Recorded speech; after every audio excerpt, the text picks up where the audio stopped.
Radio Kuwait کی اردو نشریات سے ہم پیش کرتے ہیں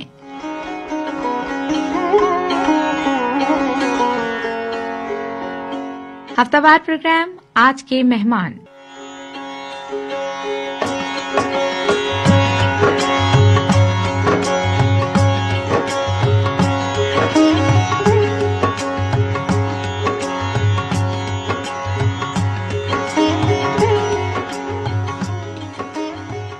جس میں شامل تمام افراد کا عزم ہے کہ ملی محبت تو آسمانوں سے توڑ لائیں گے ہم ستارے، ملی محبت تو آسمانوں سے توڑ لائیں گے ہم ستارے، ہمارے عزم جنوں سے شاید کوئی بھی واقف ابھی نہیں۔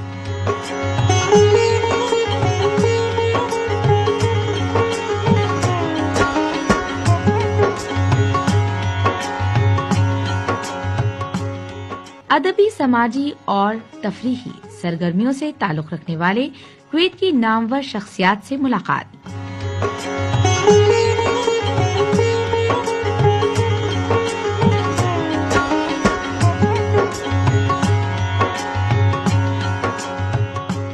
کویت میں ہونے والی اردو ادب کی محفلوں کی ایک جھلک اور بہت بہت کچھ جو آپ سننا چاہتے ہیں، صرف اور صرف آج کے مہمان میں۔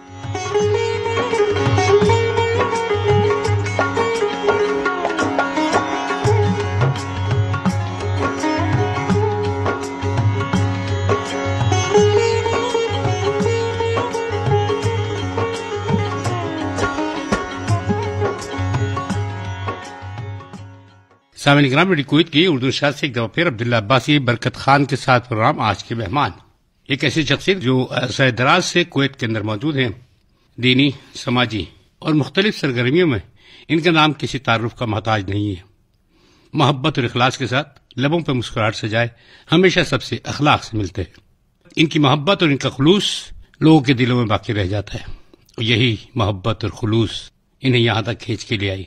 ہماری کوشش کہ محترم جناب صاحبزادہ نعیم ارشاد کیانی صاحب سے بہت ساری باتیں کریں گے۔ السلام علیکم ورحمۃ اللہ۔ وعلیکم السلام، بہت شکریہ بھائی صاحب۔ نعیم بھائی، کیا حال چال ہے آپ کی؟ طبیعت کیسی ہے؟ جی اللہ کا شکر، الحمدللہ۔ ہماری اور آپ کی باتیں بہت دور تک جانے والی ہیں، مگر وہی کہ کیا کھویا کیا پایا، کہاں سے چلے آ رہے ہیں؟ کہاں سے آ رہے ہیں؟ تو گجرات شہر سے میرا تعلق۔ واہ واہ، گجرات شہر کے کون سے؟ گجرات شہر کے ساتھ جلال پور جٹا، اور وہاں ایک قصبہ ہے نوشہرہ۔ صحیح، نوشہرہ میں آنا۔ اچھا، نوشہرہ کی؟ جی صحیح بات ہے۔ جی جی، نوشہرہ ایک بڑا معروف شہر بھی ہے ہمارے ملک کا، لیکن یہ قصبہ چھوٹا گاؤں ہمارا نوشہرہ جلال پور جٹا کے مضافات میں ہے، تو وہاں سے، لیکن ہمارا براٹ اپ سارا جو ہے گجرات شہر کے اندر ہوا ہے۔ صحیح، تو وہاں سے ہی جو ہے۔ کتنے بہن بھائی ہیں؟ ہم لوگ 6 بہن بھائی ہیں، تو میں درمیان میں آتا ہوں اپنے بہن بھائیوں میں۔ صحیح۔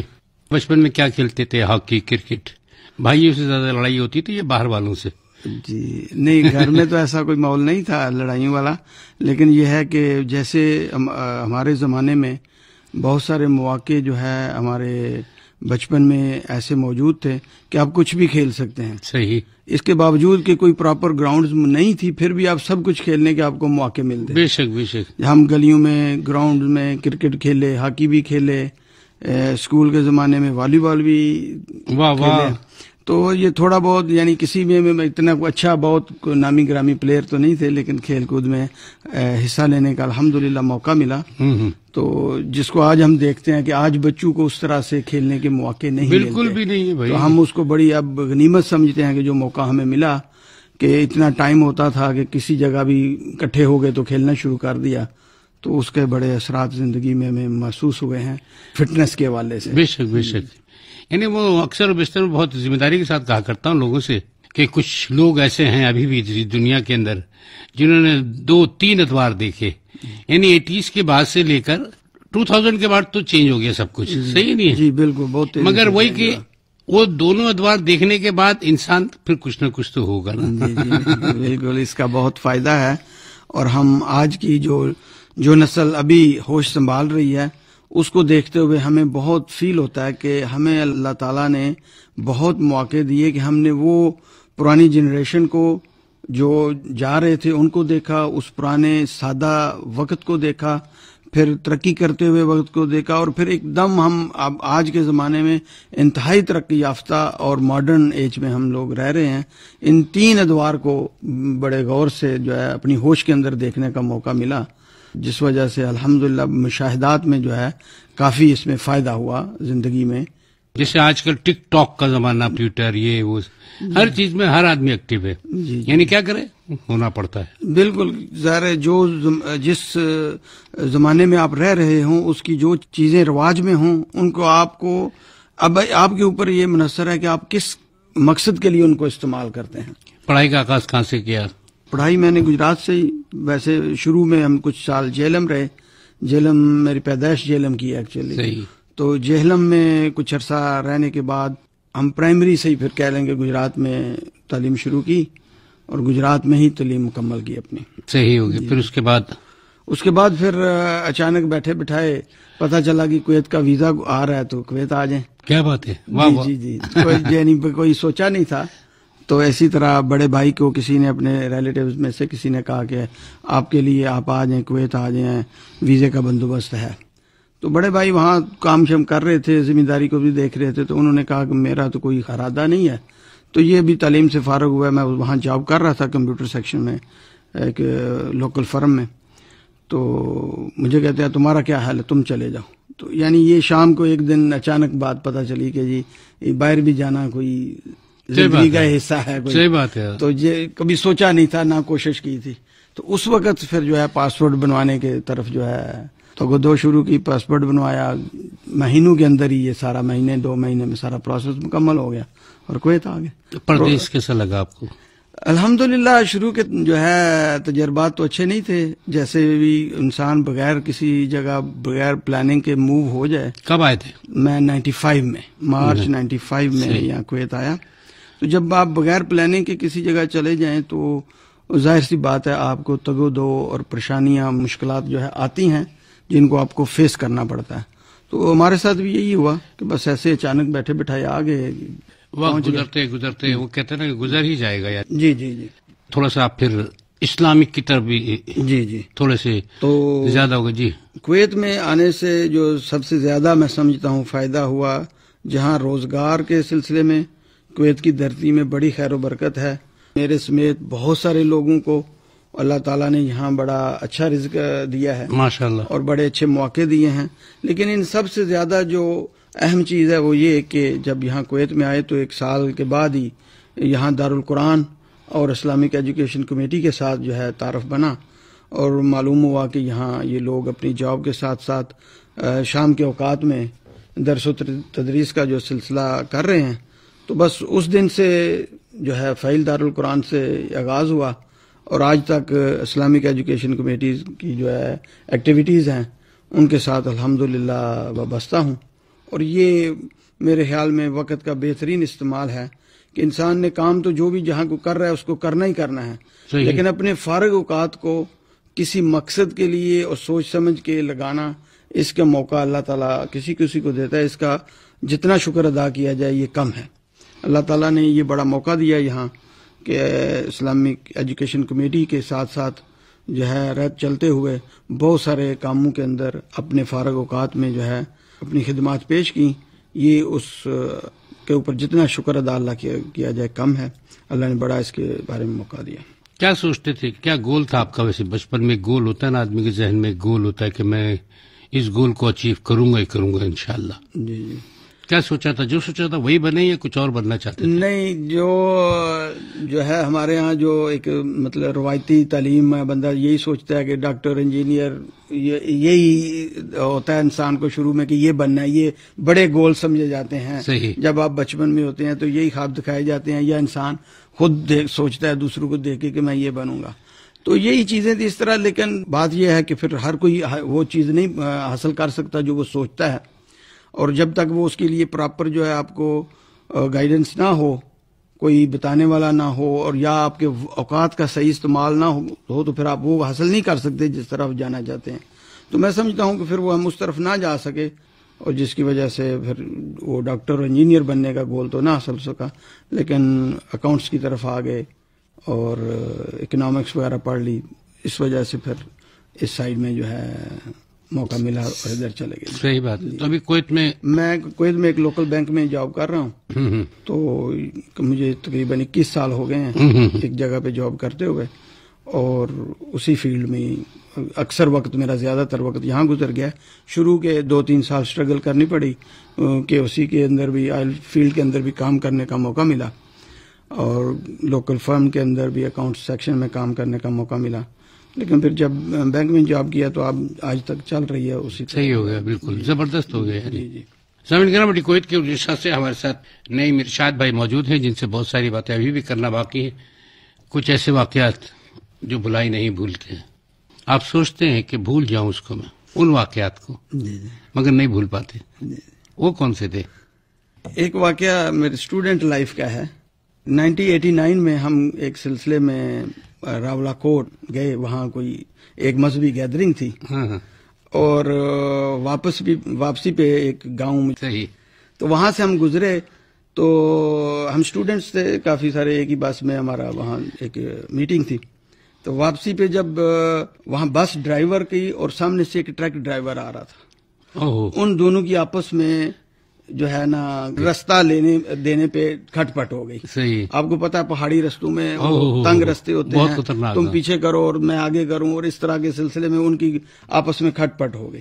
تو ان کی جو ہے نا تھوڑی بہت لڑائی میں ہم بھی جو ایسے, وہ لڑائی تو نہیں سارے, وہ ایک تھا, ہم کافی سارے لوگ تھے, لیکن وہ ہمارے بس ڈرائیور سے کچھ اس کو چوٹ لگ گئی, وہ ٹرک ڈرائیور کو. وہ ٹرک ڈرائیور لوکل تھا. صحیح ہے. اب اس گاؤں کے لوگوں نے, ظاہر جب کوئی چیز کمیونیکیٹ ہو جاتی ہے کہ ایسے ہو گیا, تو لوگ نہیں دیکھتے کہ حقیقت کیا ہے, ہوا کیا ہے. صحیح. وہ دو ڈرائیوروں کی لڑائی تھی. صحیح بات ہے. تو انہوں نے گاؤں والے نا ایسے پہاڑیوں سے انہوں نے جا کے کسی کو بتایا, ٹریفک تو بلاک ہو چکی تھی, یعنی وہ راستہ اتنا ہی تھا کہ کوئی ایک ہی گزر سکے.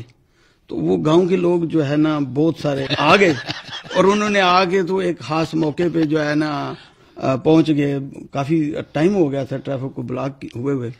تو انہوں نے ہمیں کیا کیا کہ انہوں نے نا بس کے اوپر پتھراؤ شروع کر دیا. اب پتھروں کو کون سمجھائے کہ کس کو لگنا ہے کس کو نہیں. تو بہرحال وہ کافی انہوں نے توڑ پھوڑ کی. اس کے بعد وہ ہمیں ہماری بسوں کو اوپر گاؤں میں لے گئے, اور وہاں جا کے کوئی بات چیت نیگوشیٹ ہونا شروع ہو گیا. مسئلے کو حل کرنے کے لیے ہوا کیا, یہ بات کچھ بھی نہیں تھی, پر ان لوگوں نے اس طرح شدت سے مارا, تو مجھے وہ آج تک واقعہ نہیں بھولتا کہ تو وہ ہمیں جو ہے نا بڑا شاک ہوا کہ آج تک بھی جب یاد آتا ہے. تو ہم کوئی ایسا معاملہ نہیں تھا, ایک دو بندے لڑ پڑے ہیں, تو یہ اس سے یہ ملتا ہے کہ کبھی بھی معاملات کو سلجھاؤ والی بات کرنی چاہیے, صلح والی, یا اگر کسی کی زیادتی بھی ہے تو اس کو طریقے سے.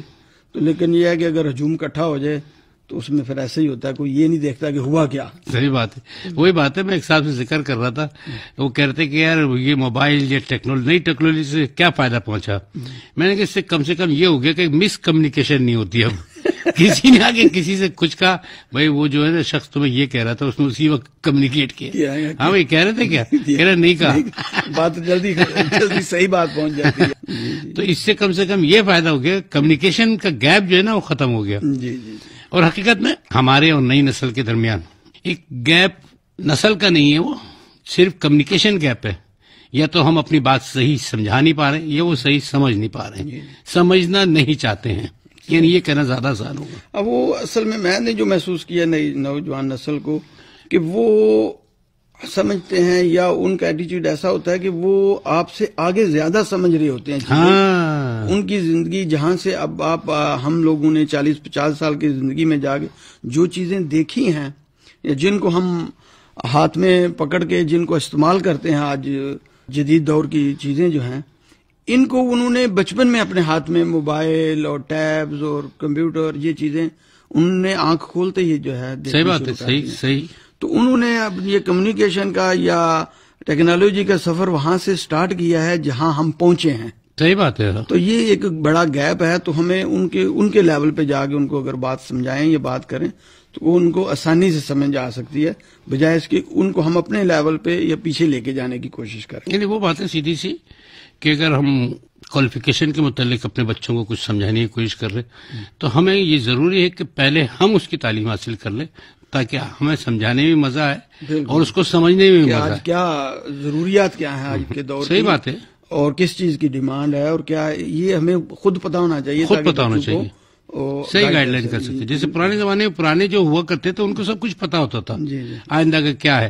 تو وہی چیز ہمیں خاص طور پہ محنت زیادہ کرنی پڑ رہی اس وجہ سے ہے کہ نئی نسل کو یہ سمجھانا کہ آئی ٹی کے اندر جاؤ تو کیا فائدہ ہے، سافٹ ویئر میں جاؤ تو کیا فائدہ ہے، اکاؤنٹنگ کی طرف جاؤ تو اے سی سی اے کر لو تو پھر کیا فائدہ ہونے والا ہے تمہیں. جدید دور میں فیلڈز کافی زیادہ کھل گئی ہیں، بہت زیادہ فیلڈز آ گئی ہیں اور دن بدن جو ہے چیزیں چینج ہوتی ہیں ضروریات کے حساب سے. تو وہ یہی مسئلہ ہوتا ہے کہ آپ کو زمانے کے ساتھ اپ ٹو ڈیٹ رہنا پڑتا ہے کہ کیا ہو رہا ہے، کیا چل رہا ہے، تاکہ آپ اس کے مطابق کسی کے ساتھ بات کر سکیں. بے شک. اچھا، اتنا عرصہ کویت میں ہو گیا تو 24 سال سے زیادہ عرصہ ہو گیا، تو کویت کیسا لگا آپ کو؟ کویت کی عادت سی ہو گئی ہے. عادت سی ہو گئی، حقیقت بتا رہا ہوں. کویت ایسا ملک ہے کہ کویت کی کہ ایسی کہ جیسے بندہ فیل کرتا ہے کہ یہ عادت سی ہو گئی ہے کہ کویت کے الحمدللہ اللہ تعالیٰ اس کو آباد رکھے اور اس کو اور ترقی دے کہ یہاں کا جو امن، سکون اور جس طرح کی ایک بڑی پیسفل انوائرمنٹ یہاں موجود ہے، یہ ایسی ہے کہ یہاں بندے کو جانے نہیں دیتی ہے. بے شک بے شک. تو اس کی محبت جو ہے یہ دل میں رچ بس جاتی ہے یہاں ایک عرصہ گزارنے کے بعد. الحمدللہ جو لوگ سیٹ ہیں وہ تو بڑے اچھے سیٹ ہیں. آپ دیکھیں کہ وہ جو لوگ لائف میں سٹرگل بھی کر رہے ہوتے ہیں ان کا بھی کویت سے جانے کو جی نہیں کرتا. صحیح بات کہہ رہے، بالکل صحیح کہہ رہے. ہاں حقیقت کہ لائف میں سٹرگل ہو رہی ہوتی ہے ان کو، لیکن وہ کویت کا جو ماحول ہے یہ ایسا ماحول ہے کہ یہ بندے کو اپنی طرف کھینچتا ہے، اپنے ساتھ باندھ کے رکھتا ہے. تو اسے یہاں سے جانا، اس کو دل سے نکالنا بہت مشکل ہے، بڑا مشکل کام ہوتا ہے. کافی اس کے اندر کشش ہے. بے شک بے شک. اس کے ماحول کے اندر اور یہاں کی خاص طور پہ جو ایسی ماحول ہے کہ آپ اپنا وقت جیسے گزارنا چاہیں آپ گزار سکتے ہیں. یہاں کی آزادیاں، شخصی آزادیاں، آپ کو آنے جانے کی اور اپنے ایک محدود دائرے کے اندر اپنے اجتماعات کی، اپنی بات کرنے کی، اپنی تعلیم کی اور دینی تعلیم کے حوالے سے جس طرح سے وزارہ اوقاف اور شؤون الاسلامیہ اور آئی پی سی، مسجد الکبیر، ان کا جو کردار ہے نا یہاں، یہ آپ اس کو کہیں اور اس طرح سے آپ نہیں پا سکتے. بے شک. یہ بڑا ہی بہترین ماحول ہے جو یہاں وزارت کے تحت اور مسجد الکبیر کے تحت ہمیں میسر ہے اور ہمیں اس سے فائدہ، سب کو فائدہ اٹھانا چاہیے کہ اپنے فارغ اوقات میں وقت تو گزر ہی جاتا ہے، آپ گپ شپ لگائیں، آپ ٹی وی دیکھیں، اس میں وقت گزر ہی جاتا ہے. صحیح بات ہے. بعض دفعہ ہمارے دوست پوچھتے ہیں جو ہمارے قریب رہتے ہیں، بات چیت کرتے ہیں کہ یہ کیسے اپنا وقت آپ دے لیتے ہیں، یہ اجتماعات ہوتے ہیں، جلسہ ہوتا ہے، دروس قرآن میں جا رہے ہیں، خطبات جمعہ کا انتظام ہو رہا ہے، پھر پکنک آپ کو پتہ ہے ہم کس طریقے سے کتنے مہینے لگا کے ہم اس کی کرتے ہیں تیاری. تو لوگ پوچھتے ہیں کہ یہ کیسے وقت نکالتے. تو یقین جانیے ہمیں تو کبھی فیل نہیں ہوا کہ ہم نے کچھ بڑا کو خاص جدوجہد کی ہے. بس آپ ارادہ کریں نیک نیتی کے ساتھ کہ آپ نے اپنے وقت کا صحیح استعمال کرنا ہے اور اس کو کسی ایسی سرگرمیوں میں لگانا ہے کہ جو آپ کے دنیا اور آخرت میں آپ کی بھلائی کا سبب بنے. تو اللہ تعالیٰ راستے آسان کرتا جاتا ہے. بے شک بے شک. وہ آپ کو پھر موقع بھی دیتا ہے اور مینج بھی کرواتا ہے کہ کس طریقے سے اپنے وقت کو آپ نے مینج کرنا ہے. بے شک بے شک. بہت اچھی بات ہے. وہی بات ہے، وقت ہمارے ہاتھ سے نکل گیا. وہ اتنی دیر سے ہم لوگ باتیں کر رہے ہیں، ہم پتہ ہی نہیں چلا وقت کتنی جلدی نکل گیا. مگر آخر میں اکثر و بیشتر میں کہا کرتا ہوں پوری دنیا میں پھیلے ہوئے دوستوں کو، محبت کرنے والوں کو اور خاص طور پہ نئی نسل کو کیا پیغام دیں گے؟ پیغام محبت. پیغام محبت یہ ہے کہ اپنے وقت کو صحیح استعمال کریں اور پلاننگ کے ساتھ استعمال کریں، اپنے اوقات کی تقسیم کار کریں اور اپنے گولز سیٹ کریں کہ آپ نے کیا کرنا ہے. اپنے دائرے جو ہیں ان کو کلیئر کریں کہ بحیثیت مسلمان آپ کی کیا ذمہ داریاں ہیں اور آپ کو کیا کرنا ہے. آپ اس ملک کے اندر اپنے ملک کے نمائندے ہیں، آپ کا کردار کیسا ہونا چاہیے، آپ کے ذہن میں یہ پکچر کلیئر ہونی چاہیے. پھر اپنی فارغ اوقات کی جو سرگرمیاں ہیں ان کے بارے میں بھی آپ کا مائنڈ کلیئر ہونا چاہیے کہ آپ نے اپنے فارغ اوقات کو کس طرح سے استعمال کرنا ہے، اپنے فیملی کو کتنا ٹائم دینا ہے، اپنی جو دینی تعلیمات ہیں اور ان کو حاصل کرنے کے لیے اور دوسروں تک اس کا انتظامات کرنے کے لیے جو آپ نے وقت لگانا ہے، اس کو کس طریقے سے استعمال کرنا ہے، یہ آپ کے ذہن میں پکچر کلیئر ہونی چاہیے. تب آپ اپنے وقت کا صحیح استعمال کر سکتے ہیں. سب سے بہترین سرمایہ انسان کے پاس اس کا وقت ہے. سب سے بڑا قیمتی سرمایہ جو انسان کا وقت ہے، اس کا صحیح استعمال کرے گا تو وہ اس دنیا کے اندر بھی اور آخرت میں بھی اپنے اس وقت کو ایک قیمتی چیز جو ہے بنا لے گا اس کے صحیح استعمال سے۔ تو میں اپنے اس تجربے سے یا وقت کے اس طویل عرصے سے یہاں گزارنے کے بعد میں تو یہی سمجھا ہوں کہ اپنے وقت کو صحیح استعمال کریں تو ہر طرف سے آپ کو خیر ہی خیر ہے۔ بے شک بے شک۔ وہ کہتے ہیں آخری میں بڑے مشکل سے 2 سوال ہوتے ہیں، آپ کو سب سے آئیڈیل شخصیت جو آپ کی زندگی میں آئی، جسے آپ بہت پیار بھی کرتے ہیں، وہ کون ہے؟ میری زندگی میں اگر دیکھیں تو مجھے جو ان سے ملنے کا بھی موقع نہیں ملا، لیکن میری سوچوں کا زاویہ بدلنے، میری زندگی کو بدلنے میں جس شخصیت نے سب سے زیادہ کردار ادا کیا ہے وہ سید ابو العلا مودودی ہیں۔ سبحان اللہ۔ ان کی تحریریں پڑھ کے تو ہمیں ایک جھٹکا سا لگا زندگی میں کہ ہم نوجوانی کی عمر میں کہ لاابالی سی زندگی تھی، ادھر چلے گئے ادھر نکل گئے، جس طرح ہوتا ہے۔ تو جب سید ابو العلا مودودی کا ہم نے لٹریچر پڑھا، اللہ تعالیٰ ان کی جنت کا ایک باغ بنا دے کہ جس طریقے سے ان نوجوان نسل کو آسان زبان میں یہ سمجھایا کہ بحیثیت مسلمان تمہاری کیا ذمہ داری ہے، میں سمجھتا ہوں سب سے زیادہ آئیڈیل شخصیت میری وہ ہیں۔ کویت کے دوستوں میں سے کسی ایک کا نام آتا نہیں ہے؟ کویت میں ہمارے مربی رہنما جناب مولانا محمد کمال صاحب، حافظ حفیظ الرحمان صاحب، ان کی رہنمائی ہمیں ہر وقت جو ہے میسر رہتی ہے اور ان سے رہنمائی لیتے رہتے ہیں اور ان کی ہدایات کی روشنی میں ہم چلتے رہتے ہیں۔ تو یہ اللہ تعالیٰ ان کو صحت و تندرستی دے اور مزید کام کرنے کی توفیق عطا فرمائے، ہماری رہنمائی کرنے کی۔ بہت بہت شکریہ نعیم ارشاد بھائی، آپ کی تشریف آوری کا بہت بہت شکریہ۔ آپ کا بہت بہت شکریہ، ریڈیو کویت کا بہت شکریہ جنہوں نے ہمیں موقع دیا کہ یہاں کچھ ہم اپنی زندگی کے بارے میں جو ہے بات کر سکیں۔ بہت شکریہ، thank you very much, thank you, بہت شکریہ۔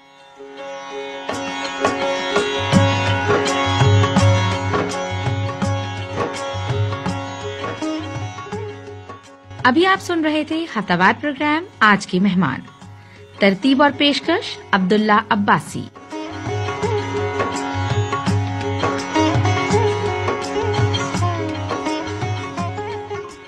ساؤنڈ انجینئر محمد برکت خان۔